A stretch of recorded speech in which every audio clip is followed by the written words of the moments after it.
why should the black man in America concern himself, since we've been away from the African continent for 400 years, 300 or 400 years? Why should we concern ourselves?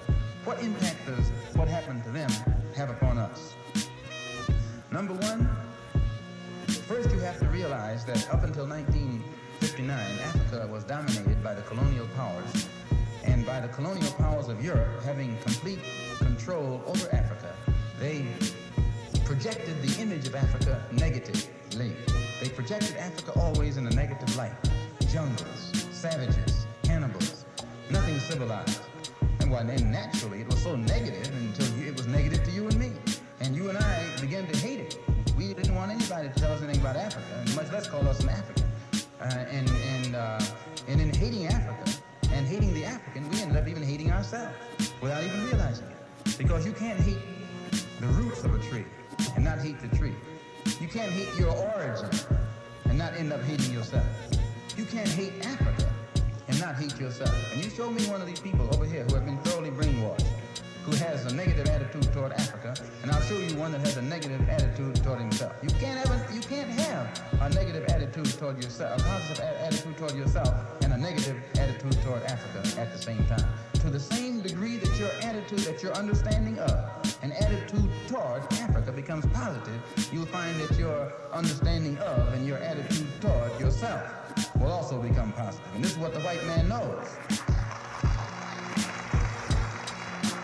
So they very skillfully made you and me hate our African identity, our African characteristics. And you know yourself that we have been a people who hated our African characteristics. We hated our hair. We hated the shape of our nose. We wanted one of those long, dog-like noses, you know. Yeah. We hated the color of our skin. Hated the blood of Africa that was in our veins. And you'd be surprised. We discovered that deep within the subconscious of the black man in this country, he's still more African than he is American. He thinks that he's more American than African because the man is jiving him and the man is brainwashing him every day, telling him, you're an American, you're an American. Man, how could you think you're an American and you haven't ever had any kind of American treat over here? You have never. 10 men can be sitting at a table, eating, you know, dining. And I can come and sit down where they're dining. They're dining. Just because you're in this country doesn't make you an American. And no, you got to go farther than that before you can become an American. You got to enjoy the fruits of Americanism. And you haven't enjoyed those fruits. You've enjoyed the thorns. You've enjoyed the thistles, but you have not enjoyed the fruits. No, sir.